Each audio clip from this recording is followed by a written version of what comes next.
नमस्कार, मैं हूं आकांक्षा शुक्ला और आप देख रहे हैं खबर एक्सप्रेस डेली न्यूज, जहां मिलती हैं आपको हर दिन की बड़ी और जरूरी खबरें।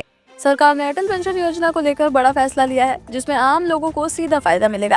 इस योजना के तहत अब लोगों को बुढ़ापे में हर महीने 5,000 रुपए तक पेंशन मिल सकती है।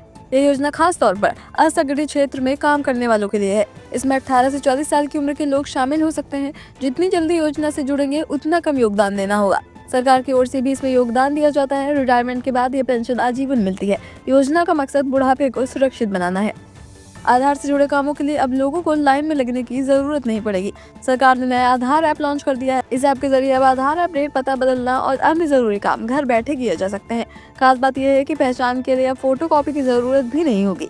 डिजिटल वेरिफिकेशन से काम पूरा होगा। इसमें बुजुर्गों और दूर दराज के लोगों को राहत मिलेगी। सरकार का कहना है कि इसमें फर्जीवाड़ा भी कम होगा। ऐप को धीरे धीरे पूरे देश में लागू किया जा रहा है। यूरोपीय कमिश्नर की प्रेसिडेंट ने बात की वैश्विक भूमिका की खुलकर तारीफ की है। उन्होंने कहा कि भारत अब ग्लोबल पॉलिटिकल्स में शीर्ष देशों में शामिल हो चुका है। राष्ट्रपति भवन में यूरोपियन डेलीगेशन के लिए डिनर आयोजित किया गया था। इस कार्यक्रम में प्रधानमंत्री नरेंद्र मोदी और चीफ जस्टिस ऑफ इंडिया भी शामिल हुए। प्रेसिडेंट ने बात की लोकतांत्रिक ताकत और आर्थिक बढ़त को सराहा। उन्होंने बात यूरोप के रिश्तों को और मजबूत करने की बात कही। यह बयान भारत की अंतर्राष्ट्रीय छवि को मजबूत करता है। कॉमेडियन भारती सिंह ने अपने दूसरे बेटे के नामकरण की जानकारी सोशल मीडिया पर दी है। उन्होंने इंस्टाग्राम पर सेरेमनी की तस्वीरें शेयर की। तस्वीरों में भारती अपने दोनों बेटों के साथ ट्यूनिंग करती नजर आ रही हैं। उनके पति हर्ष लिम्बाची भी साथ में मौजूद रहे। प्रेस ने पोस्ट पर जमकर प्यार लुटाया। नामकरण समारोह को परिवार के करीबी लोगों के बीच रखा गया। भारती ने सभी को धन्यवाद भी किया है। सोशल मीडिया पर यह खबर तेजी से वायरल हो रही है।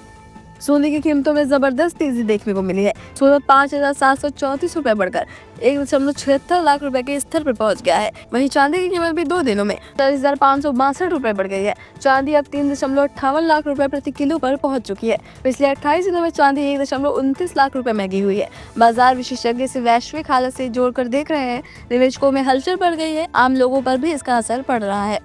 मुंबई में बने एक फ्लाईओवर को लेकर विवाद खड़ा हो गया है। फ्लाईओवर 4 लेन से घटकर 2 लेन का हो गया। सोशल मीडिया पर इसके डिजाइन को लेकर मजाक उड़ाया जा रहा है। कांग्रेस ने इसे बीजेपी सरकार का जानलेवा चमत्कार बताया है। लोगों का कहना है कि इससे ट्रैफिक और बढ़ेगा। प्रशासन ने अभी कोई साफ जवाब नहीं दिया है। विपक्ष लगातार सवाल उठा रहा है। यह मुद्दा अब राजनीतिक बहस का विषय बन गया है। महाराष्ट्र के डिप्टी मुख्यमंत्री अजित पवार का बारामती में विमान हादसे में निधन हो गया। सुबह 8:45 पर लैंडिंग के दौरान उनका चार्टर विमान क्रैश हो गया। हादसे में कुल 5 लोगों की जान गई है, जिनमें 2 पायलट और 1 महिला क्रू मेंबर शामिल है। पहली लैंडिंग कोशिश नाकाम होने के बाद दूसरी बार प्रयास किया गया। इस दौरान विमान उड़ने से पहले गिर गया और उसमें आग लग गई। पायलट ने कोई इमरजेंसी कॉल नहीं दिया था। राज्य में 3 दिन का राजकीय शोक घोषित किया गया है। जांच AAIB कर रही है। प्रधानमंत्री नरेंद्र मोदी ने एनसीसी कैंडिडेट की संख्या 20 लाख पार होने पर खुशी जताई है। उन्होंने कहा कि इसमें लड़कियों की भागीदारी भी तेजी से बढ़ रही है। दिल्ली में आयोजित कार्यक्रम में पीएम ने कैंडिडेट्स को संबोधित किया। उन्होंने देश सेवा में एनसीसी की भूमिका को अहम बताया। इसी दौरान पीएम ने अजित पवार के निधन पर दुख भी जताया। उन्होंने कहा कि ये देश के लिए बड़ी क्षति है। कार्यक्रम में कई वरिष्ठ अधिकारी मौजूद थे। एनसीसी को युवाओं के भविष्य से जोड़ा गया।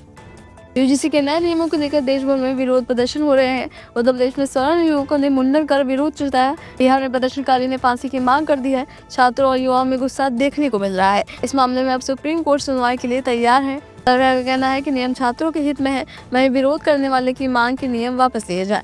मामला अब कानूनी मोड़ ले चुका है। सरकारी कर्मचारियों के लिए बड़ी राहत की खबर सामने आई है। 8वां वेतन आयोग सबसे पहले 5 राज्यों में लागू किया जाएगा। इसमें लाखों कर्मचारियों की सैलरी में बढ़ोतरी होगी। लंबे समय से कर्मचारी इसकी मांग कर रहे थे। राज्यों में इसकी तैयारी शुरू हो गई है। इससे महंगाई में राहत मिलने की उम्मीद है। केंद्रीय सरकार की ओर से संकेत दिए गए हैं। कर्मचारी संगठनों ने फैसला का स्वागत किया है। अगर आप हर दिन की ताज़ा और बड़ी खबरें ऐसे ही जानना चाहते हैं, तो खबर एक्सप्रेस डेली न्यूज को सब्सक्राइब करें, वीडियो को लाइक करें और इसे अपने दोस्तों और परिवार के साथ जरूर शेयर करें। मिलते हैं अगली खबरों के साथ। धन्यवाद।